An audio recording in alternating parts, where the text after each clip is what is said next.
Uh, Welcome back this week for Flow for Life. Today I got a special guest named Brandon Gates. He is a real estate agent and one of the hosts on the Pull Up Experience podcast. Can you tell the people a little bit more about yourself? What's going on? Good morning, everybody. My name is Brandon Gates. Some people know me as not your average agent. I do a plethora of things now, but I like to keep it low key. I also have a nonprofit called Legacy Starts, where we're educating millennials and Generation Z on the importance of credit, business, and real estate. And just my whole biggest thing is just not being a typical agent. I feel like I'm more a teacher than the agent nowadays, because I'm showing people the way of how to basically increase their wealth. You know what I'm saying? In high school and in college, they don't teach us how to do it. You know what I'm saying? So I feel like it's our responsibility to make sure that we teach each other. So that's pretty much what I'm on nowadays. Yeah, that's good, man. And honestly, man, that's like the number one thing out here is like financial literacy and stuff like that. Like that's the stuff that people don't teach. Like I am a college student as well. I just got out the army like last year, but I appreciate. I always understood the importance of financial literacy.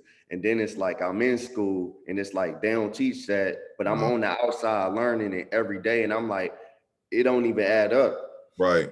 It don't add up at all. The stuff I'm learning, I feel like nothing I'm learning in school, mind you, the military is paying for it, but nothing that I learn in school can translate to civilian life in a realistic way. But you already know that's on purpose, though. You know what I'm saying? Like they do that on purpose. You know what I'm saying? Yeah, that's by design. Exactly. You know what I'm saying? Yeah. So you grew up in Cleveland, Ohio? Yes, sir. I actually grew up all parts of Cleveland. We moved around a lot, but I can say a majority of my life was spent on 114 miles, my friend. Okay. So what high school you went to? For all the people who don't know about Max Hayes, it's a vocational school on the west side. I got a lot of trouble when I went to South. My mom said, you know what, on some First Visit Bel Air, you want to take your butt on to the west side and learn an actual skill. What skill did you learn? Building construction. Wow. So that, I bet you use some of that experience that you learned into the real estate, not knowing that that's probably why you learned it. No, facts. Like it's funny because my best friend, he's a contractor, and we do some work together, whatever. And he'd be like, "Dang, did you know he's gonna do this when you get older?" Not at all. Not at all. That's like manifestation with but a surprise at the same time. Like that's a fact. That's a fact. Yeah. So I was reading your bio on your Instagram, and you was talking about that you wanted to create 100 homeowners and investors in Cleveland, Ohio. So why did that become a goal of yours? So I'm glad you asked that. So I don't know if your audience ever read the 10X Rule by Grant Cardone, but it's a dope book, man. I love the book because the premise of the whole book is that if you aim for 10 million, you'll land on $1 million just by default. You know what I'm saying? Because you're aiming for it, the efforts and the planning and everything you put towards, you're going by default, fall on, you know what I'm saying, $1 million. So my thing is this: if I aim for 100, I'm at least gonna hit 50, you know, but it comes with, once again, being strategic about how you're going about it. And not the sad part, but the real thing about it, I think I'm gonna hit that. I'm already in March. I've already hit about maybe 10.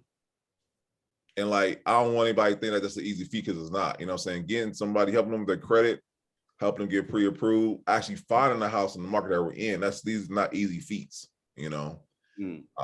But you know, like I said, with what I have in place, the funds I have in place, the great team I have, like I really believe I'm gonna be able to hit that goal before the end of December 2022. Yeah, man, that's dope. That's real dope, man. And I guess like growing up in Cleveland, Ohio, like most people don't really consider buying houses. Like at least the people I know, like that's not a goal. It's like I'm a rent. Like, yeah. No, that's a fact. You know why? Because generationally speaking, you know what I'm saying? If your mother or your father rent, they don't teach you how to rent too. They don't teach you how to do that. You know what I'm saying? But it takes somebody in the family be like, hey, no, we ain't doing it that way. Or, you know what I'm saying? Because when I brought my house 10 years ago when I was married. And when we bought our house, no one in our family, my side or her side, neither one of us knew anything about buying a house. You know what I'm saying? So we had to learn, we had to get out, quote unquote, get out the mud with the house or whatnot. Because if I knew what I knew now, I would have did a whole different approach. But it is what it is. And that's another reason why I became an agent. You know what I'm saying? Like, I want to be able to educate people on the finer points of what you can do with real estate, and not just telling you this is this, so I get my commission check and then be out. You know what I'm saying? I don't teach you how you can house hack, how you can leverage this for, you know, the equity you have in your home, all these things that pretty much really can get you set if you do it right. Man, no, that's dope, man. And I don't know if you familiar with Jay Morrison. Oh yeah, Jay Morris is the man. Yeah, like I took his course, the RBC course, the real estate business and credit course, and like he got a lot of information on there for real. I think like getting started in real estate at all, like the first thing you need is education. I don't think you should just go out there blind, but if you do go out there blind, you're gonna learn majority of the things by making mistakes anyway. So you can have the education and still make mistakes. So yeah, I'm trying to get me a house probably in August, but I stay out in Tampa, Florida now, but I am from Cleveland, Ohio. No, listen.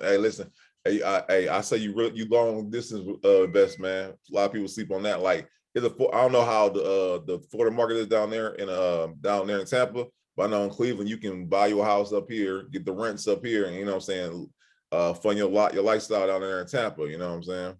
Yeah, definitely. Because my family, they still in Cleveland, Ohio. But once I got out the army, I was already like in state to state and out the country and stuff. So when I got out, I relocated to here, to Tampa, Florida. Me and my fiance, we stay out here. So, but the housing market out here is nothing like Ohio. Like for a $250,000 house, you still might get some trash. $250,000 in Ohio, you're gonna get the money's worth. You get a whole mansion. Yeah. So the housing market is real different. And I'm like thinking about moving back to Ohio to get a better house. Because I don't want to it might appreciate and value down here, but at the same time, if I'm spending $250,000, I want to make sure I got at least 1,500 square feet or 1,400 square feet. I'm about to say, you get more bang for your buck up here. You know what I'm saying? Like, you don't get at least a half acre messing around with a 250,000, even an acre or two. You know what I'm saying? Versus, like, you know what I'm saying, Florida's, the New Yorks, and the Californias, where 250,000 gets you a studio apartment somewhere. You know what I'm saying? Yeah, definitely. Yeah, so I know that you mentioned that you and your team, like y'all do credit as well, right? Man, that's so important, man. Like, cause I didn't dive deep in credit repair too, and now I'm like trying to focus on consumer law. You probably know about that. That's kind of like the wave right now, in a sense. If you look on social media, a lot of people are trying to learn consumer law because like the credit repair stuff is cool, but I feel like the consumer law is a different beast. Oh yeah, it's a whole different beast. And my thing is this, like, a lot of people don't know the rights you have as, you know what I'm saying, as an American citizen when it comes down to this. Like, you know what I'm saying, you think you at the mercy of these companies. No, you got rights too, you know what I'm saying? So, and I think once again, like you said, the whole credit piece, like, a lot of us, when we grow up, I don't know what year you came out of high school, but when I came out of high school and they offered me a credit card, I blew it like, you know what I'm saying, it's free money, when not knowing that there's consequences behind me not paying it off, not me just maxing out the car, stuff like that. And the biggest thing when I meet with clients, the big obstacle they got is either down payment or the credit. So my thing is this: be smart about it. If your obstacle is credit, well, I don't help your credit. Instead of me having to send you to someone else, I can do it. And to me, that builds up a type of loyalty to the client. They're like, I don't deal with you because you have my credit. Whereas going to the next guy. You know what I'm saying? Yeah. My mentor and broker, he taught me, you know what I'm saying? Like, every agent likes to go for that perfect client. All right, got everything together. The market or all the clients are the ones that all got it jacked up. You go for them, you're gonna have forever out business. He was goddamn right. That's crazy. That is crazy. That's a different approach or a different way to look at it, man. So how important is credit when it comes to purchasing a home? Because some people think you need this crazy 750 credit score, and realistically, you don't. Man, listen, you know what's so crazy about this market? It's so I say backwards, but it's crazy because right now you can get a great interest rate, like I think like 3.4, and like that all matters when it comes to mortgage guys. When I say that, and the crazy part about it, the inventory is low, so you can get pre-approved for a house real fast, but the houses are in scarcity right now. So with your credit score plays a major part in you getting approved for a loan to get a house, right?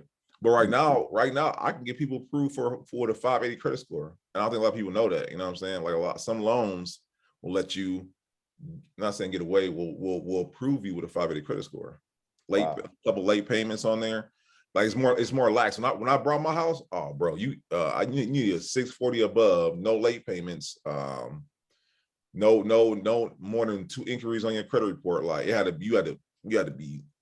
be good, you know. Versus now it's a little more relaxed because once again, bank regulations, I don't say they relaxed themselves. We ain't going back to 2008, but you know what I'm saying? It's not as strenuous as it was before. Because come out of 2008, 2009, banking restrictions were they were ironclad. Versus now it's kind of like, okay, we got better understanding of where we messed up in 2008. But that was right after the recession, right? Right. My bad. Yeah, I'm about to say what they call the Great Recession or whatnot. That's when the banking system was all bad. They were giving out houses to people working McDonald's, whole mansions, you know. What? I didn't know that. Yeah, no, listen. When it's so fucking, I'll be at the office because everybody in the office, like I'm like one of 3 agents who are like young. Everybody else old enough to my dad or mom, right? And they talk about like it was the good old days, you know what I'm saying? You could buy a house for $1,000, a whole mansion, you know what I'm saying, and not have the actual money to back it up, you know what I'm saying? And then that's how everything collapsed. Because people were buying these houses not knowing, not having the money to afford them, and the banks couldn't sustain that. So now banking regulations are a little bit more strenuous when they make sure you got all your paperwork in place. You have the work history, all these things. And now, like I said, nowadays you can mess around and get pre-approval with just a 5-year credit score. But you still gotta have a work history. That's important, guys. You still gotta have, and then you can get away with only having to put down 1% versus 3% for a down payment. Is this conventional or FHA? This is conventional loan. Yep. And I don't think so. Just for your audience, like nowadays when people are looking to buy a home, the sellers are now being picky with that. They can say, I don't want to do FHA loan, I can do a conventional loan. And the reason being is that with a conventional loan, it's not the same regulations that it would be with FHA loan. Like with the FHA loan, they got to do inspection, they got to have certain things in the house. And the sellers like, I don't want to deal with that because the market that we're in, they can be choosy, right? Versus before, it wasn't that way. So let's keep that in mind, guys. Like when you get a loan, try to go conventional because that's the ones that the sellers are looking for. And I've been hearing like different sellers in different, or at least the market out here, instead of you using, like me, I'm a vet, they don't want to accept people with VA loans. Some of them want to accept all the money up front, like in cash. Oh yeah, cash. Yeah, no, cash. What Wu-Tang say? Cash move everything around me. That's the same thing in this market we in, for real. The reason why cash is top because with a loan, you know what I'm saying, it's a lot more strenuous. Like it's gonna take 30 days out. Cash, we get done like in the very next week, especially if someone trying to move that house real fast. So if I got a cash deal, so if I got a house selling for 100,000, right, and you tell me you got 90,000 in cash, but a loan for 100,000, I'm going with 90,000 because that's gonna move faster, as far as me closing a lot sooner. So that's why if you ever look at a list and they'll say cash, conventional, FHA, then VA, as far as what they'll sell. All right. So as an African American or any other minority group, is there any programs that they have in place that you can get home with like little cost, get a home with little cost? So I want to say more so African American, but I will say if you guys Google down payment assistance programs, you Google just all these first-time home owner programs, you'll find, and even around your own neighborhood, not even in Tampa, Cleveland, just in wherever you're at, you just Google it and you'll come up. It'll be programs for single mother. There'll be programs for if you're under so much that you make a year or whatnot. You just gotta look, or partner with the right real estate agent. The real estate agent should know some of these programs. Like in Cleveland, where I'm at, I'm pushing this thing out like it's Gucci right now. It's a program with this nonprofit called Cleveland Housing Network. And like I said, they're getting people approved with a 580 credit score, which is unheard of. And the government it's government funded, and that's why with those programs you gotta jump on real quick, because when the funding runs out, so does, you know what I'm saying, those loans. So you gotta get them real quick. So yeah. No, that's good information because I ain't know all that. Like I ain't know all that. Yeah. You know, the little course that I learned, the RBC course, he never really mentioned that program, like for like mothers.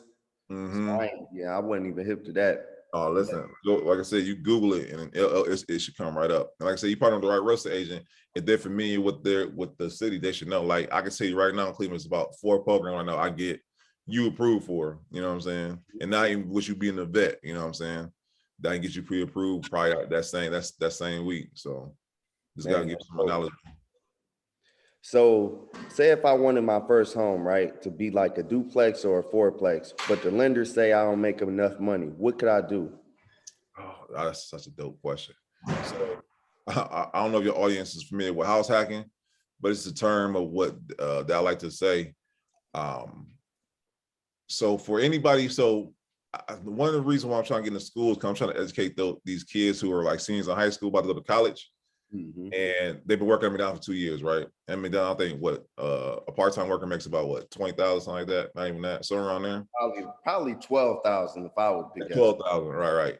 And I'm trying to teach them they can mess around and become real estate investors at 18.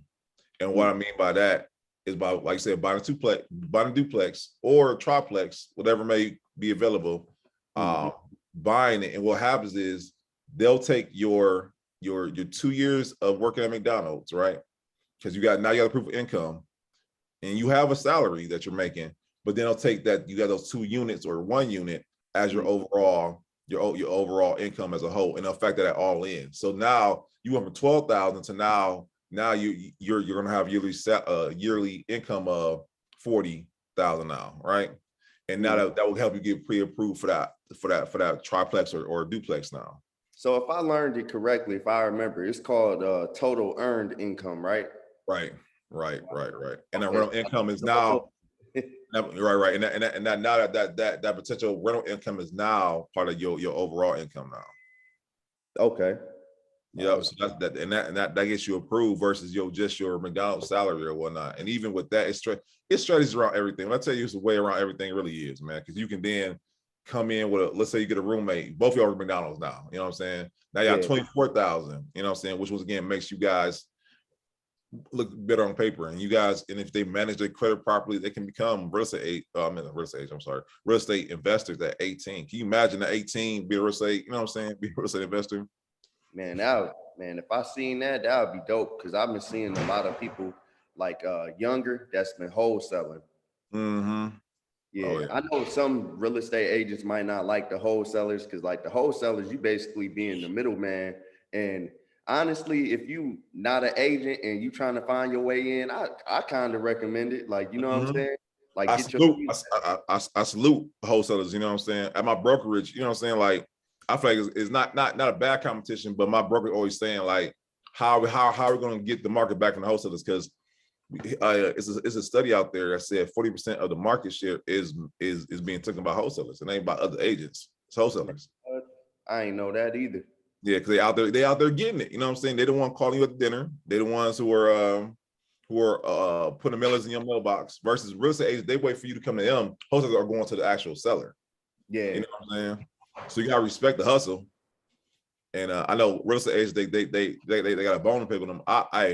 I'm sitting down with them, asking them like, let me learn from you. You know what I'm saying?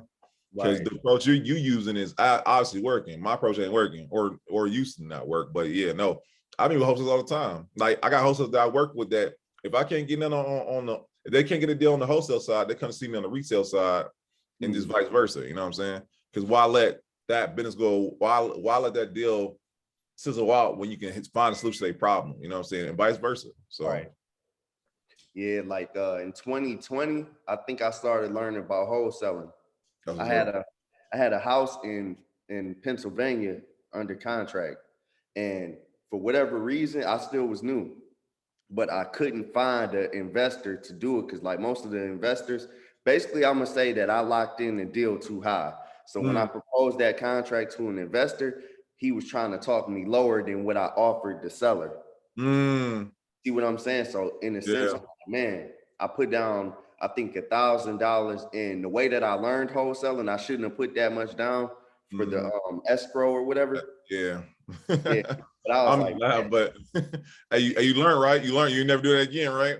no, I never do it again. And low key, I kind of was like, okay, let me just try to learn that a little bit more. And then once it's time, I'm gonna go back into it when I got more time. Cause like using prop stream, most people don't know about that, but you can go on there and look at like houses that say don't have that much money that's owed to it, good condition, you know, Yeah. cheap houses that you can go to the seller, propose that. I don't want to say too much about wholesaling, but basically you looking for people that's trying to sell their house. Like, you know what I'm saying? And you middleman the deal. So No, hey, that's listen, a like, learning experience though.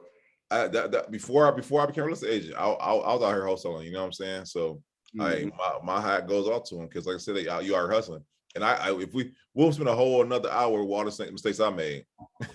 You know what I'm saying? With that wholesaling, it was all bad. It was all bad. Like I mess around. I let the investor meet with the seller, and I got cut out of the whole deal. Yeah. Oh yeah, bro. I learned the hard way, bro.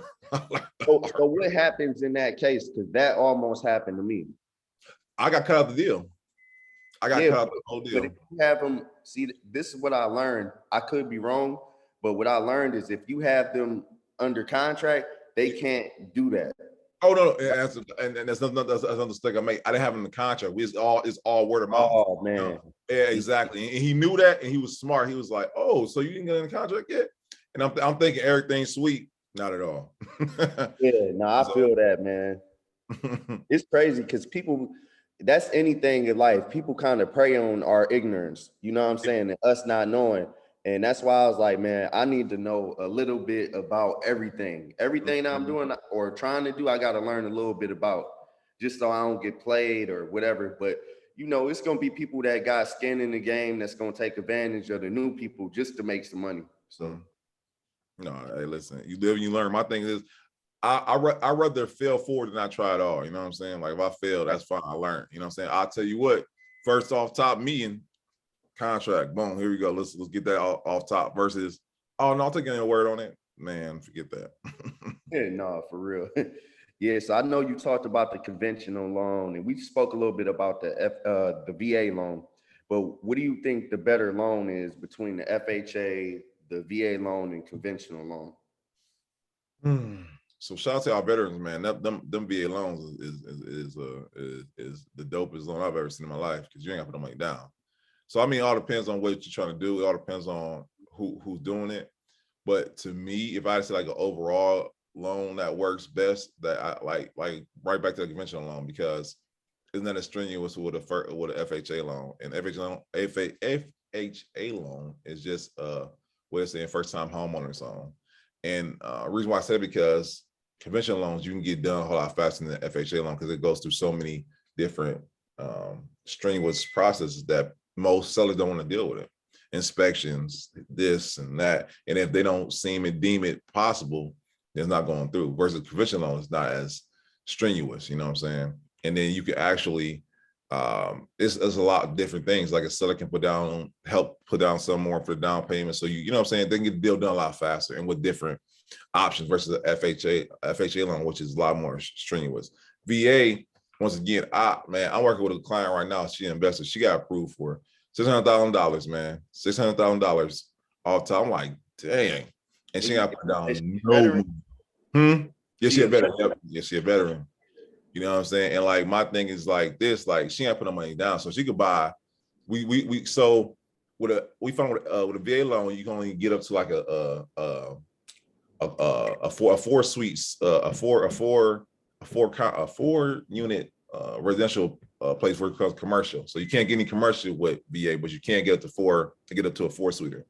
So a commercial unit is over 5 units, right? Yep. Okay. Yep. And you found out the hard way because that's as soon as you heard she got 600,000, she went straight to the top, which I respect. But we found out the hard way that you only do residential. You know what I'm saying? Man, that's crazy. That's still good though. Like, oh yeah, no, it's good. It's good. You know what I'm saying? But when you hear 600,000, you going straight to the top. Like I'm gonna give you a whole building. You know what else I found out? Not to cut you off, but something else that I found out was if you have one VA loan, you can use that for another, well, not use that loan, but you can get approved for another VA loan as well. And I didn't know that. Bro, and let me tell you this. I won't say, but I know this other veteran that's using the VA loan. She took it. So when she got approved for one, she went to apply for 3 other ones. So she got approved 3 times At the same time, right? the same damn time. And this is another play that everybody ain't hip to. You can get approved multiple times and you can use all 3. Because what happens is you got 30 days to lock that down, 3 different units, and they can't do nothing about it. Yeah, but honestly, they won't be able to see that either. Like, because they don't go off your credit report. If I'm saying it correct, stop me if I'm not. No, But you're right. that's the same thing with cars too. Like if you want to hop on the Turo stuff, not trying to take it away from that, but if you wanted to get 5 cars, you know, so it'll hit your credit as an inquiry, but it won't show up on your report till like 30 days later, maybe. Exactly. Sometimes more. So if you can do that with houses, man, and get like 4 units here, 4 units here, 4 units here, hey man, it's a no-brainer. Like, listen, bro. Like that's why I love this real estate thing. And like you said, the whole Wall Street Trapper. I don't know if y'all hip to Wall Street Trapper. Man, listen, when he was on who podcast is he on? I'm a podcast head. He was on Black Wealth Renaissance, and he said in order to play the game, you gotta know the rules. You know what I'm saying? Once you know the rules, you can play the game. And man, when he said that, man, it just changed my whole mindset. Like, you're right, you gotta know how to play. And you know what I'm saying? I know we as a people, we're behind the 8 ball in that, you know what I'm saying? But once we know it though, we getting it now. Yeah. I think it's been a change since like the pandemic started, as far as like our people, the ones that's the risk takers and the ones that want to change their situation. I've been seeing a lot of people in different courses, like buying different mentorships. Like me, I'm a mentorship person. I'm always in the mentorship, buying books. People might say, yeah, he a nerd, this and that. I don't care what you say. I'm gonna change my whole family structure. That's what I'm on. And I could say like all the information I learned with credit, Turo, a little bit about real estate, learning this consumer law. Once I get like, you will never perfect it all the way, but once I get so close to learning everything about it, I'm gonna be, you can't fuck with me. Like, not trying to be funny, excuse my language, but it's like I'm gonna be working my ass off to always keep my hands on everything. So that's how we should carry it. And I feel like people before was relying on jobs. Now, just even speaking now, people not relying on no job no more because they see that they can do it themselves. Like, you know what I'm saying? And all this potential that we've been had, it came out during the pandemic even more. Yeah. No, that's a fact. Shout out to Black Wealth Renaissance because they're talking about, like, we went through our whole renaissance. Like you said, during the pandemic, Earn Your Leisure, Black Wealth Renaissance, all these podcasts come out, and like financial literacy was the newest craze, and now it's growing. It's a phenomenon. I was in the barbershop the other day, bro. We in a barbershop, the barbershop back in the day, so we talk about rappers, we talking about all this, not this shit that don't matter, you know what I'm saying? All this stuff that not paying us, not even real information. We just keep debating about who can rap better. Bullshit.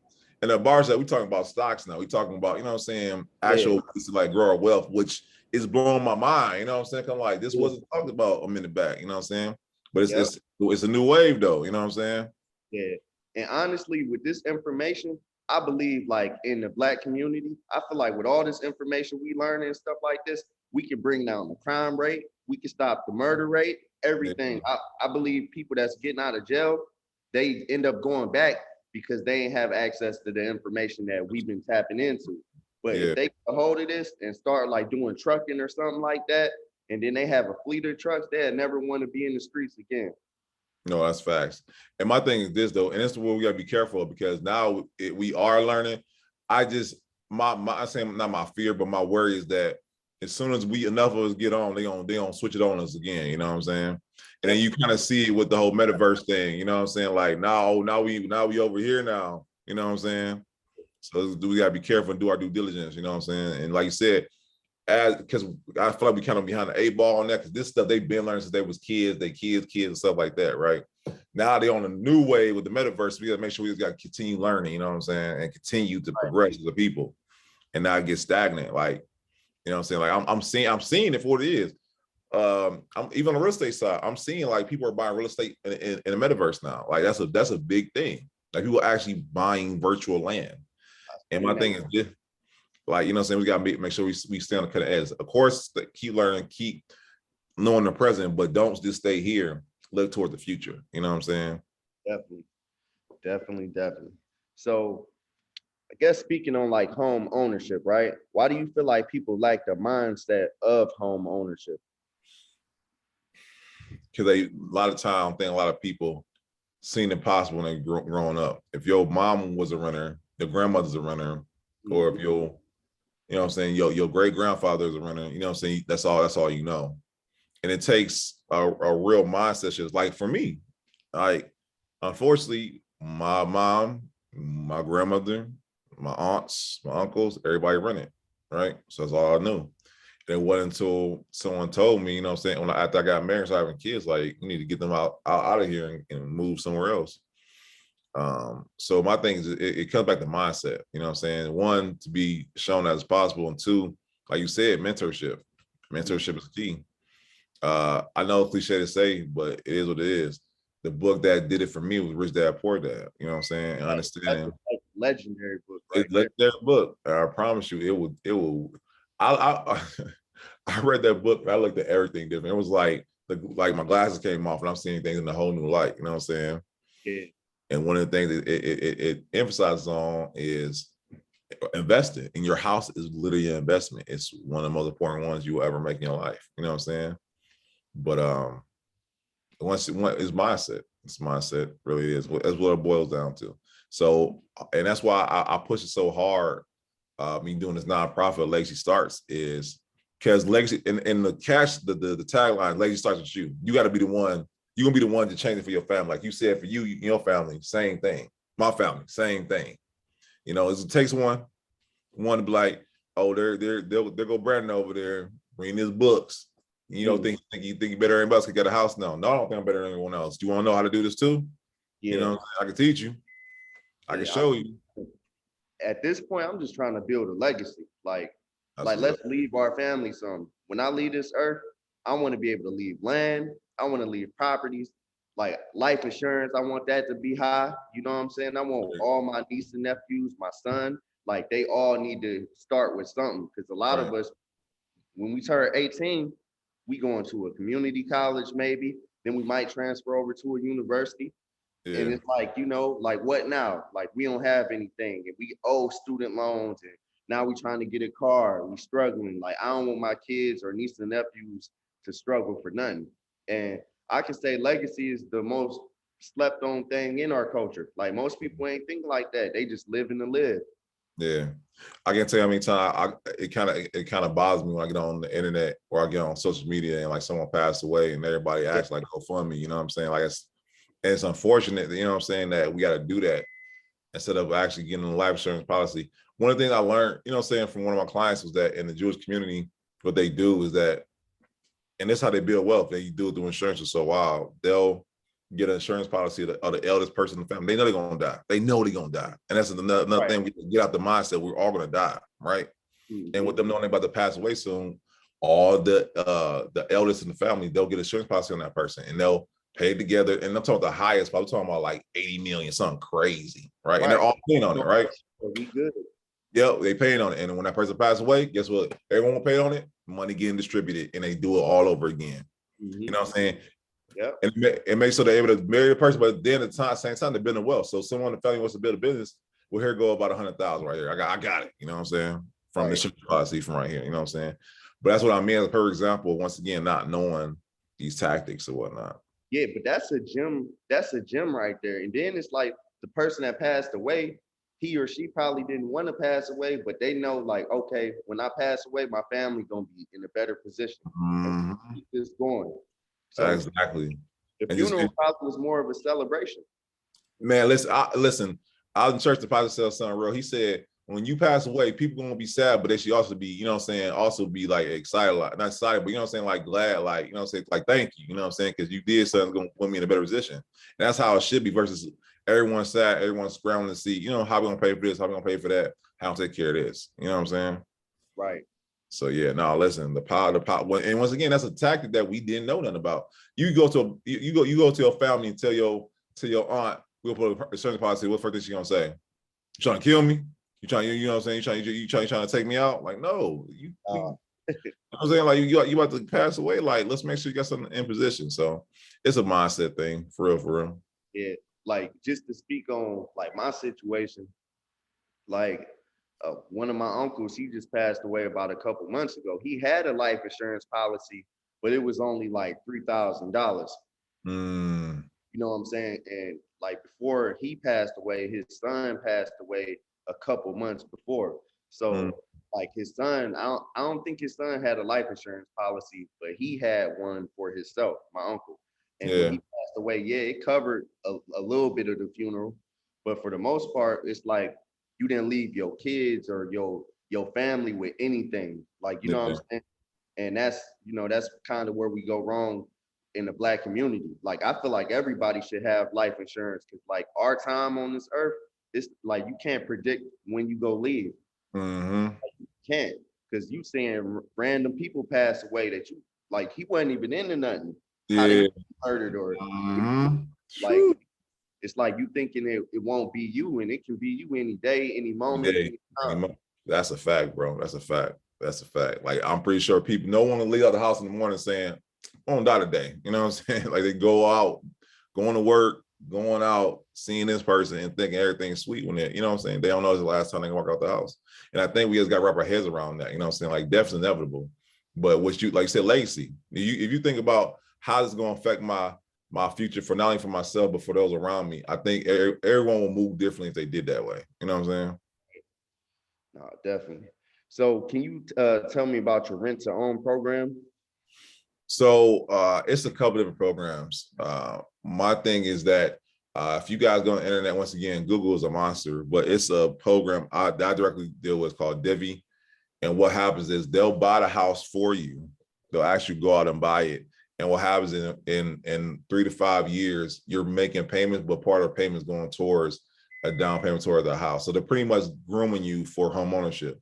The only flip side to it that I warn my clients that you're going to pay more than you would normal rents for it. So, and my thing is this, and I will say this to the day I die: if you can rent, you can own. That's a fact. Yeah. Because the fact of the matter, you're paying this money, the amount of money you're paying towards rent, I can guarantee you'll pay a whole lot less in a mortgage. Man. So yeah. So yeah, I mean, and once again, it's all about your situation. Like rent own park, I'm not knocking them, you know what I'm saying? Because their situation, a lot of people, they might not want to own because they're gonna be somewhere else soon. They're gonna be going to another state or whatever. So I get that. But if you're gonna be living there for the next 5 to 10 years, why not own? And then, you know what I'm saying, get the appreciation, take the appreciation and go put it towards something else. And I don't know if your viewers know what appreciation is, but that's why a house is an investment, because over time, like take from me, well, this is my house right now. I bought this house 10 years ago, and I brought it 10 years ago. I brought it at 74,000. Right now, it's valued at 122 last time I checked. So it's talking about almost double in 10 years. And I have not done anything extra to this house. Nothing. No new addition, no nothing. But in 10 years worth of time, it's double in value. So that's what I mean by that. That's appreciation. And that's something you can leverage. Because if I sold my house today, I would have made my money back. The loan I owed, I initially paid, that I got to go to the bank, paid that back, and then made extra. So that's what I mean by that. So That's smart. Yeah. So I know we was actually I don't even think we touched on it, but the debt to income ratio, how important is that when it comes to buying a house? oh, it's very important. The reason being because, and like I go back to what I was saying before about how in 2008, 2009, how they were giving out loans to people who worked at McDonald's and they're giving them $1 million loans, right? The reason why that's so important because your debt to income ratio determines how much they can loan you, because that goes to show how much you can pay back to the bank, right? If you only making so much money, but if you got a car payment, credit cards, child support payments, all these things that at the end of the month make your check smaller and smaller and smaller, why would the bank give you a loan that you know you really couldn't afford to begin with? So I always tell my clients the rule of thumb is that you want to have 40% or less that you owe in debt. Right. And it's different ways you go about that. I know, you know what I'm saying? And my thing is this, when I bought my house, I had a lot of debt, right? And for 1 year straight, I had a full-time job, but I put up a part-time job to pay some of it down. So to make my debt to income ratio smaller. You know what I'm saying? And pay off debt. I mean, that's the sad part about it. A lot of people don't know, like, you got to pay that debt, or it's always around everything. Let me say that, y'all. But now that's y'all get my podcast from them. So it's strategies and it's ways about around everything. You know what I'm saying? And that's why shout out to dealing with different people in different structures of my life, because I learned some things. And you just got to make sure that you take care of certain things, and it all matters about how you take care of it. So pay that debt down, or find a way to have it paid down. Yeah. And another thing to touch on, something that I did, like I already had one car payment, but when I got my other car, I refinanced in my business name, so I took that debt away. And sure, man, that's a perfect example in that too. So another strategy that I found out that people who build these businesses, build a business credit. Let's say they student loans is like for 50,000, right? They'll build up their business credit, and that's a whole nother story in itself. And get American Express for 50,000, pay out the student loan, let the business dissolve, student loans paid off, no longer student debt. Wait, so you saying that they put it on a business credit card, pay it off, pay it off. It don't reflect on the personal exactly business credit card. And let the whole business dissolve, and then no longer student loan. You know what I'm saying? And they can't. No, listen, bro. Listen. Once again, learning that from dealing with different people. My thing is, it's all about strategy, man. You know what I'm saying? Because student loans, like now, it's so crazy but that was almost 5 years ago when student loans were a big factor on, you know what I'm saying, on your income ratio. Nowadays, it's not as bad because you already know Moneybags Joe's, one of his campaign promises was that, you know what I'm saying, he's going to take it away. So banks are a little bit more lenient on that nowadays. Back versus 5 years ago, if you had student loans, it was a done deal. You know what I'm saying? But that was a strategy that back then. But that same principle can be used toward a lot of different things. You know what I'm saying? Like, nothing has to just be student loans. But that's something that our other counterparts do all the time that we didn't know about. And that was a dope strategy right there. Like, you could apply that to a lot of stuff, but you got some people. I mean, I don't want to give up the juice, but you got some people that might buy a car on a business credit card, but of course, you know, you use the cash from the credit card, and you buy a car, and if that credit card don't have like no interest for like 12 months, they'll like do stuff to help the car like make money. So they use the car as like a asset, you know, that vehicle to make money. Then they pay off the credit card before the 12 months and the interest hit.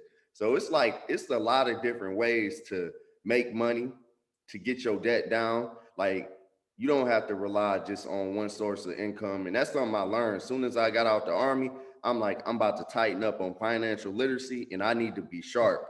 Like, you know what I'm saying? Because, man, it's been times where I'm like, man, I ain't sharp at all in this. Like, you talking to me, I don't know what you talking about. You talking about real estate, you talking about credit. I really don't know, but I always had a good credit score. Like, since I started building it, my mom always used to tell me, because she always had bad credit, like, hey, make sure you pay all your bills on time. She never told me how to use a credit card, but that stuff I had to go learn on my own. It's like financial literacy. You kind of see sometimes from watching your parents struggle, like, okay, I can't be like that. No, listen, you know what? I think our parents recognize, like, you know, so I guys run the theory, right? So my dad generation, they believe in like holding information, like holding it near and dear, and you got to figure it out. Like, I had to figure it out. Versus us, we giving the whole game, like, hey, bro. Because my thing is this, like, I literally meet with people like every other day, and someone asks me, hey, Brandon, how you do this? And I don't mind getting away, like, you know what I'm saying? But my thing is this, like, if I get and like what other real estate agents, I'll tell them how I do things or whatever. It comes down to execution, man. Because I can tell you something all day, and I can even put it to where you understand it. But if you're not gonna do it, then you kind of wasting me and your time. You know what I'm saying? Right. That's what I run into a lot of times, because I give somebody a whole play, and but oh yeah, that's dope. And then I check back with them and they're like, no, I haven't started yet. I'm like, damn. Yeah, that happened all the time to me, like all the time. The stuff, information I be giving out, man, my other Instagram page, Instagram took my page away. I don't know why, but on there, I was giving a whole bunch of like financial literacy tips, stuff I done learned. And in my head, it's like, man, I'm kind of giving this away for free too much. Like, you know what I'm saying? Because I'm paying thousands of dollars to learn and stuff. And I'm coming on here trying to educate the community. It's like, am I doing myself a disservice? Like, you know what I'm saying? So David Shams, I don't know if you hip to David Shams, man, but he said, oh, you hip? He said something profound, and it changed my whole. So I got a lot of free stuff, but I remember I was doing credit repair for free, bro. Trying to learn it, right? Yeah, trying to learn it, right, and I got better at it, right. So I was doing free, and I even put on social media like, hey, I have you do your credit audit stuff. Crickets, bro. And then I started doing it for other people, you know what I'm saying, my family or whatever. But when I start charging is when people start gravitating to it. And the reason why I said that is important because people don't put value on things. If you don't put a value on it, no one else is gonna put a value on it. You know what I'm saying? Yep. And when I start charging, people was like, "Oh yeah, I'll do it." I'm like, "That's crazy!" Like for free. But I thought free would have went, but no, not at all. And I think because people got when you invest, you more invested yourself. You know what I'm saying? Right. Especially the higher dollar amount. Oh, I'm gonna get my return on investment on this. You know what I'm saying? I know me, if I pay $1,000 for a course or I pay $600, I'm like you, bro. I got libraries of just audio, books, courses that I brought that I'm getting my return on investment. Like you said, Jay Morrison, Isaac Grace. I got his course, you know what I'm saying? His wholesaling course or whatever. All different things that I paid this money for, I'm gonna get my money back on it. You know what I'm saying? Right. But to go back to what you said, you can give out free game, but I found that people only really invest when you make an investment, when you tell them they got to make an investment. You know what I'm saying? Yeah, and even like speaking on like credit repair, when I first started, I like tried to help family for free. But then once I started posting on social media, I'm like, okay, hey, look, I just started credit repair. I'm doing it for $250. Now, when I was doing it for $250, I was getting people, but I wasn't getting people like that. And then once I started learning it more and more, that's when I went up on the price to like 600. Like, you know what I'm saying? And I'm like, if I'm gonna be doing all this work, I can't do it for $250 no more. Yeah, because you dealing with clients. Hey, look, don't apply for nothing. Make sure you pay your bills on time. And before you look at 3 months down the line, damn, you got a late payment. You just apply for 5 things. Like I told you to keep your utilization low on your credit card, and you max your card out and not paying it down. It's like it kind of make it look like you wasting your time. But I tell them too, like, look, I'm only repairing like this current moment today. I'm only repairing what's on your credit right now. The future is on you. Yeah, so it's on you. Yeah, because you repair the credit all day, but if they ain't got the mindset or the principles down to keep them maintaining, they'll be right back to you. And that's fine, but I'd rather, you know what I'm saying, I'd rather you get it right the first time. Right. Yeah, so I know that since you a real estate agent, you probably negotiate a lot. So can you speak on the power of negotiation and like when it comes to doing a real estate deal, like, and provide me an example of how a buyer can talk a seller now? That's a great question. So when I go on negotiations, I feel like I'm pulling a whole Kanye West back in the day. You know what I'm saying? Like I'm grabbing the mic away from Taylor Swift type of action. And most of the time, like, so this is my thing, guys. When you're doing negotiations, go in there with your homework done already. You know what I'm saying? Understand that this is all business. So a lot of times I will go in with the inspection already done. After the inspection, when the inspection comes back and they tell me this needs to be done, I will go back to the seller and say, hey, listen, according to this report that you have a copy of, you go to page 3, it says we're going to need a new roof. A new roof costs about this much right here. You know what I'm saying? So with that being said, you initially have listed 9,000. We're coming back to you at 85 because it's going to either you take care of the roof or we'll take care of the roof and we'll reduce the price on there. You know what I'm saying? Right. And that usually works. But then also, but the market that we're in right now, we're in seller's market, right? So back in the day, it was different ways you can go to appease to a seller if it's a whole bidding war. Like if it's 3 people making an offer on it, you know what I'm saying? You just got to get ready for what you willing to go above and beyond to get that done. Because nowadays, if let's say for instance, someone want to buy my house and I get 3 different offers, and I'm selling my house for 100,000, all 3 are coming 100,000. Well, what we gonna do now? Now I can come to, or one of them come to me and say, well, I'll pay for the closing costs. Boom, sold, right? And I know it's kind of unheard of for the buyer to, because it used to be the other way around. So they used to pay the closing costs. Now buyers are now saying, I'll pay the closing costs on the transaction, which is saving the seller thousands of dollars right there. You know what I'm saying? So that's a little tidbit for anybody who's in a bidding war with someone over a house. Just tell us so that you don't take care of the closing costs. That 9 times out of 10 works. That's how you're gonna beat out the competition. No, that's good information. So I was talking to my sister because it was something I was looking online, but are you familiar with like the Section 8 mortgage vouchers, like for people with low income so that they can buy houses? Yeah, no, I'm familiar.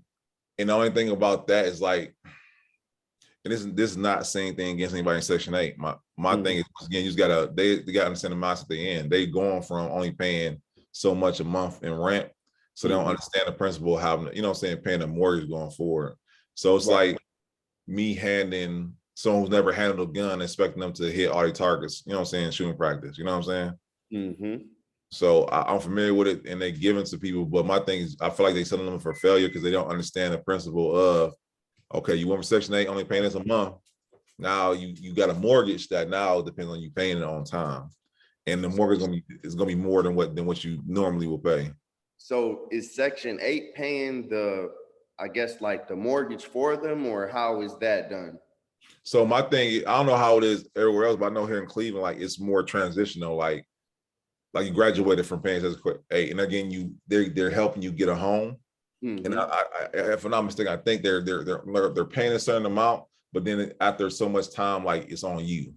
Because I mean, I think a lot of people don't understand with assistance not supposed to be a lifelong thing. You know what I'm saying? That's supposed to be a long-term thing. And I think they're helping people try to get away from that. But I think once again, the failure is that they don't have a mindset behind it, so they right back at square one.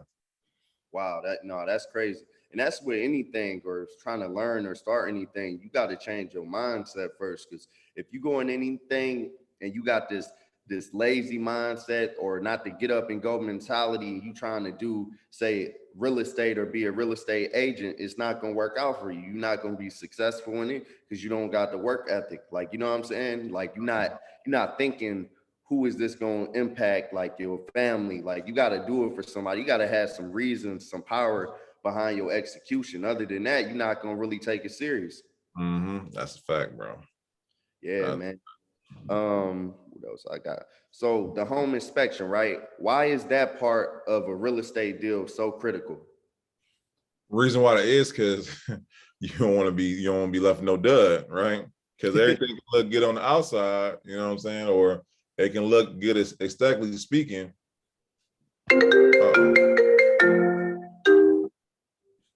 Oh dang.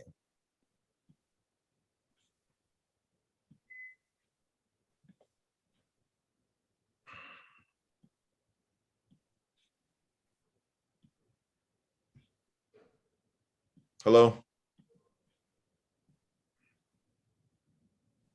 Dang it.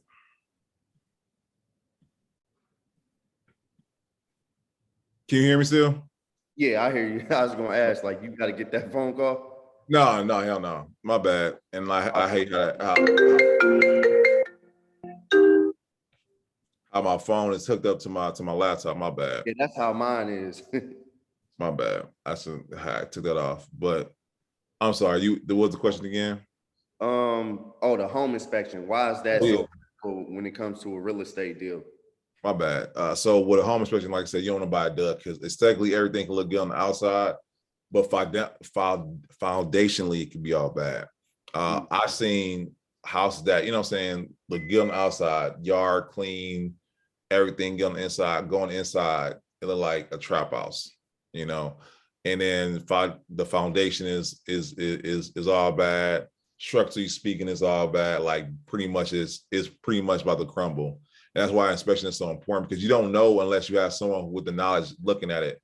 You know what I'm saying? Because to us, you know what I'm saying, some might look sweet, but further investigation, like, you know what I'm saying, like it might be termites, it might termites in the wood, or it might be you might need a new furnace, you know what I'm saying, or just these things that we're not familiar with because we're not trained to know. And there's been a lot of times where I've had and thank God for inspection, because I've had it where inspection will make or break you buying a home, because you don't foresee the things that are going on. And that's why it's so important. So never, so a negotiating tactic that some people use is that they don't get the inspection. I advise never do that. You know what I'm saying? Because why you advise me to not get one? That means something wrong that you don't want me to see. So if it ever come down to that, move on to the next one, guys. But they're important, because now you're basically making sure your investment is sound. You know what I'm saying? So never skip on the inspection, because you'll find the problems that you normally wouldn't even know, because you don't want to be in the house a year later and the roof caves in or something like that, or you go step on the floor coming from upstairs and you fall right down to the basement. No, definitely. So another question I got, right? Because I don't know the answer myself, but a lot of people, some people have bankruptcies that they just apply for within the last, say, 2 years, right? So if you got a bankruptcy on your credit report, like, is getting a house or getting a mortgage realistic? So yes, a lot of people I've dealt with. Only thing about it, and I always try to advise my clients who are like looking to get in bankruptcy, I always tell them don't do it. Right. Like try to find the route, because if you do, off top 2 years, you gotta wait. You gotta sit down for a little bit, because that bankruptcy, even though it gets you away from getting garnished, gets you away from them calling you like crazy, is going to put a red mark on your credit for those 2 years. You won't, like, people see that, they're like, no, we can't do nothing with you. Because, you know what I'm saying, it just shows that you're not responsible for money. That's, if you, someone said something real profound. They said your credit score is your adult, is like an adult report card. Yeah, you know what I'm saying? And all you're showing to lenders is that I can handle money or I can't handle money. And when you have a bankruptcy on your credit report, that is saying to lenders, you're failing in that. Oh, yeah, I get that. Yeah, man. No, that definitely was a good answer, man. Because a lot of people, they be saying like, I got this bankruptcy, but I'm trying to get this house, and then they like, me doing credit repair, can you get this bankruptcy off? I tell them like, yeah, it's a process, and if I'm saying this correct, you can stop me if I'm wrong. But a bankruptcy actually not supposed to be on your credit report, but I guess they got like LexisNexis and all those third party consumer reporting agencies that like fish around for this information, and then they find some public records and they put it on your credit report. But if you send a bankruptcy letter to the courthouse and asking them like, hey, can you confirm or deny that you gave or put like this bankruptcy on my credit report, most of the time they gonna say that they didn't put it on there, and that a third party like LexisNexis put it on there. Yeah, no. Some weird stuff like that. And if anybody familiar with credit repair, that's what it comes down to. That's what basically all credit repair is, them verifying that these things or these accounts are verified, or, you know what I'm saying, that someone can see your signature or verify that you made these, you know what I'm saying, that you made these debts or whatnot. So that's what it all comes down to. Like when I talk to clients all the time, they're like, is this, you know what I'm saying, they ask me like, is this wrong? You know what I'm saying? Because I know I did it. And I'm like, it's not wrong, because what people don't know when it comes out to businesses, man, business is real shrewd, man. It's real shrewd. They'll take the debt that you owe them, write it off that year, sell it to somebody else, make the money back, you know what I'm saying? And someone, so a lot of times people, when they're reaching out to you, the creditors, it's not the original creditor, you know what I'm saying? It's a third party. And the third party is their responsibility to be able to say, okay, where's my signature at? Show me where it said I made a debt with you. And that's what it comes down to. They can't show you at all because you never had a contract with them. Exactly. You know what I'm saying? And I think a lot of people, when they hear that bill collector calling their phone, they're human just like you, right? Yeah. And my thing is this, like, and like no one gets in the business to lose money. So they already made their money back. They just trying to get more money out of you. You know what I'm saying? Because we all make mistakes. Everyone's human. And, I don't feel bad. They're like, you know what I'm saying? This is wrong. It's not wrong. What are you talking about? Like this is business, you know? This is what it kind of is business. Yeah, So yeah, definitely. If a debt collector ever called me and saying I owe the debt, I'm pulling some laws out because right, exactly. a debt collector can't tell you that you owe a debt. Mm-hmm. And Right. it's a whole bunch of like violations that I've been learning with the whole consumer law stuff that these debt collectors be doing, but because we don't know, they just be taking advantage of us. And then Exactly. like if a debt collector call me, how do you know that you speaking to me? Mm-hmm. Like, And do you you know have what's so like, crazy? It's so crazy because we'll be here for another hour, bro, if we do like this. But I tell my clients, like, if you ever notice, the first thing they ask you to verify who you are. You know what I'm saying? And whenever they do, don't say nothing. Like it's like interrogation with police. You know what I'm saying? The first thing, hey, Brandon, you know what I'm saying? Verify this address for me. Like, no, you know what I'm saying? Verify it, basically tell verify me that you. the address? Right. Like, Yeah, I remember I was telling my friend about a little stuff I learned, and I was on the phone with him listening to the like conversation with the debt collector, and mm-hmm. he was like throwing little stuff like laws at him and stuff like that. And they was like, okay, sir, we're gonna remove it from your credit report and we're gonna return the debt back to the original creditor, something like that. And basically they wash their hands with it because it's like they know that they was violating them. Like, you know what I'm saying? But once he start using those laws and throwing this, you in violation of this, you in violation of that. Like, debt collectors, they don't like to do that or get sued or anything like that, but they be doing illegal stuff. Yeah, and it's been and you like you said earlier before, they pride on our ignorance, man. They know that we don't know, so they pride on it. You know what I'm saying? They put that fear in us, like, oh, you calling me at home? You know my number, man. I ain't Right, worried about you because I know it's business. I get it. You know what I'm saying? But just know you messed the wrong one calling me. right. You called the wrong person today. Right. Yeah, but I got two more questions. We gonna end it on this. Because I know you got stuff to do. Um, You good, what bro? services? Oh yeah. What services are provided during your consultations that you provide? So for me, mine is I literally lay out a plan for you. Like so clients come in all different shapes and forms, right? So my thing is this: I might have a client that all they need was just the right motivation to get them in the, you know what I'm saying, to get them to become a homeowner, right? Some people they need the whole, it's like exercise. They got to go through everything, right? So I create a literally come on the plan. So if I sit down with you and you tell me, well, Brandon, I need help with my credit, I need help with getting my down payment, I need the whole shebang. And I'm like, that's fine. So we're gonna map out the next 3 months, and this is how we're gonna go about it, right? Or might not even be that. All right, I got my down payment, I got my credit together. I just need to be shown the right way. All right, well, we got a month plan for you. You know what I'm saying? But it comes down to just laying out a plan and having a strategic plan about how we're gonna get you to where you want to go. And I think once again, that's what separates me. You know what? I remember growing up, man, I always thought it was dope when rappers had these monikers, right? I'm like, oh man, Jay-Z, Dr. Dre, and all the good stuff. Well, hey, listen, I might not be a rapper, but you know what I'm saying? I want to have a persona. And that's where the whole natural average agent came in, right? I know it's long as hell, but it is what it is. But I believe I separate myself from other agents for that very reason, because I actually care. I want to see you win. I want to see you. I want to be there at the beginning and not even at the end, because I ain't got to end, because after I sell you a house, I'm gonna be at the cookout with you. You know what I'm saying? Right. I mean, when you're ready to sell a house or your cousin needs something, let me know. But I believe my consultations are different ones because we come with a game plan, and the game plan is, because the sad part about it, people don't know real estate agents, they doing this work, they don't get paid to the very end. So you got to think about all the manpower, hours, time, research, all that good stuff that's being put into this to only get paid after 3 months worth of work. Yeah. But my thing is, this is not, if and this for anybody who want to be in real estate, if your heart is in it, don't do it.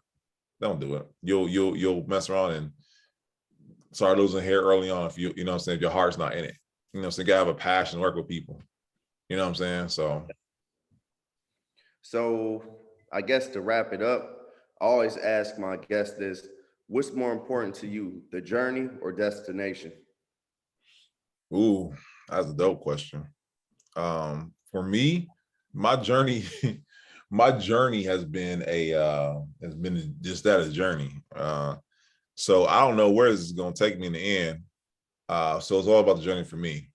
And along this journey, I've met so many great people and done some great things already that out of, you know what I'm saying? Because my story, how I became a real estate agent, is one about triumph, man. I got my license after I got divorced, right? And like I said, you know what I'm saying? I'm not about to take the time and just, you know what I'm saying? Like, of course, I went through the proper channels to, grieve and, you know what I'm saying, get my mind right. But during that time, I was studying, I was getting ready for this real estate, man. And man, I took the test. Ooh, I don't tell y'all how many times. I took the test 4 times, right? Mm-hmm. And you know what I'm saying? Like I get on the first try. Everybody played it off like, oh, I passed on the first try. I did not. So I had so much stuff going on. But when I did pass it, I passed it with the mindset, like, you know what I'm saying? Like, ain't nothing gonna hold me down. You know what I'm saying? Ain't nothing gonna hold me back. And when it happened, it happened. And I said all to say, like, the journey along the way just showed me, you know what I'm saying, no matter, you know what I'm saying, stuff might come my way, but ain't gonna stop me, you know. And I want that whole mindset when it comes down to people trying to get a home. Same thing. Like, yeah, you might have some pitfalls, but ain't gonna stop you. So right. Yeah, this is a journey for me, bro. Yeah, definitely, man. So how can people follow you on Instagram or Facebook or and connect with you? Maybe you can be a real estate agent to them. So yeah, just let the people know your information. So hey, if you guys ever want to reach me, Twitter, Facebook, Instagram's all Not Your Average Agent. And average is abbreviated AVG, not the whole thing spelled out, because that'd be too long. But it's all one word, Not Your Average Agent. If you guys even want to text me or call me, my number is 216-450-4048. If you just want to pick my brain, just ask me a question. I'm available. Plainer than that. Yeah, and I want to say shout out to the Pull Up Experience podcast. Y'all like what y'all doing over there, man. I just watched that episode with Cam that y'all had on there. Oh yeah. Cam is dope, man. I love Cam. That's man. My guy right there, man. I did I want to say my first or second podcast with Cam. No, listen, bro. And we'll be a whole nother episode, but talk about podcasts. But you want to talk about the hack, the networking hack, that podcasting where it's at, bro. Like I already tell everybody to get you a podcast. Right. So many dope people, and I learned so much. Just like how me and you talking. I promise you. Strangers too. Like I really don't know you. Right. No, listen, it's like you kind of tailor your own school for real. Because the question I asked someone on the podcast, question I want to know. You know what I'm saying? So Same. Right. Mm-hmm. So listen, it's a whole hack in itself, man. But yeah, no, we doing like, you know what I'm saying? Like in my city, Cleveland. Oh, you from Cleveland? You know what I'm saying? Cleveland is a lot of competition, bro. And why we trying to eliminate that? We trying to bring people together. So. Right. In New York, they got Earn Leisure. Atlanta, they got my man David Shans. California got, you know what I'm saying, Todd being there. Shout out to Todd being there, because he's the one who even got me thinking about podcasting, you know what I'm saying? Mm-hmm. And I'm like, I'm trying to do it here in Cleveland, you know? Right. So why not? Why not? That's what I tell myself with anything. Why not? Why can't I do it? I done overcame so much shit. I was staying overseas. I never thought I'd leave Cleveland. Mm-hmm. So I'm overseas living. So yeah, why not? Right. So listen.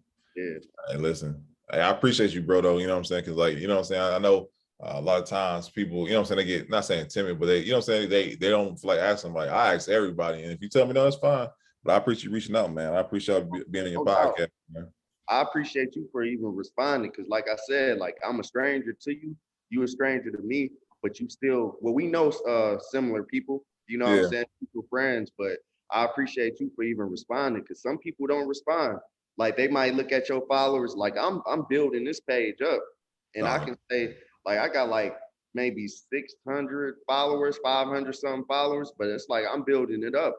I ain't worrying about that, because I know like I posted something Rick Ross said. He said it takes 10 years to build up a brand. So hopefully people gravitate towards my podcast and your podcast and like building the brand up, like, and you got to rep yourself. You got to brand yourself. That's why I got the Flow4life sweatshirt on. That's dope, by the way. That's dope, by the way. Yeah. And like, I don't know if y'all do that as well, but I think it's like beneficial, like just to be out and rock the pull-up experience brand or something like that. And people, man, people gonna ask you, like, what brand is that? Like, what is that? And you be like, oh, this is the Pull-Up Experience podcast. Check us out on Instagram, YouTube. Like, people think that it don't make a difference, but people gonna ask those questions. Right. No, listen, bro. It's funny you say because we work on that right now to speak because we got to do something. Cause like, you know, earned leisure got assets over liabilities. You know what I'm saying? You know, Yeah. we got to do something. So we got something that works though. But yeah, that's facts though. Because you don't catch me rocking no Gucci and nothing like that. I rock my own brand. You know what I'm saying? I don't wear that. Right. Right. No, It's that's not even that I can't afford it. It's like I can't afford it mentally. Like, exactly. There you go. There you go, bro. No, that's facts. You know what I'm saying? So no, I appreciate you, man. Like I said, hey, and like my thing is like everyone like, oh, you got a big follow. I don't care about none of that. That's irrelevant to me. You know what I'm saying? I just think I thank God for it. But at the end of the day, that you know what I'm saying? Like, I don't care if you got 5 followers or 15 million followers, because you humans like I am, you know what I'm saying? And the time it takes for me to talk to you, you know what I'm saying? That's basic human courtesy, you know what I'm saying? I get time restrictions and stuff like that. But at the same time, if I can learn from you, we learn from each other, brother, I'm all about that. right. All about that, you know what I'm saying? And now I know, now we know each other now, you know what I'm saying? I can hit you up. I'm in Tampa, like, hey, bro, I'm in Tampa. What's up? You know what I'm saying? Let's look at this Hey, market. that's what I'm with. Like, let's network with like-minded peoples who want to build legacies, who want to build brands, like who want to change their whole situation. Like, I don't hang out with people that ain't trying to go towards the goal. Like, you know what I'm saying? They running away from it. I'm trying to run to it. Like, you Oh, know, yeah. No, yeah, but man.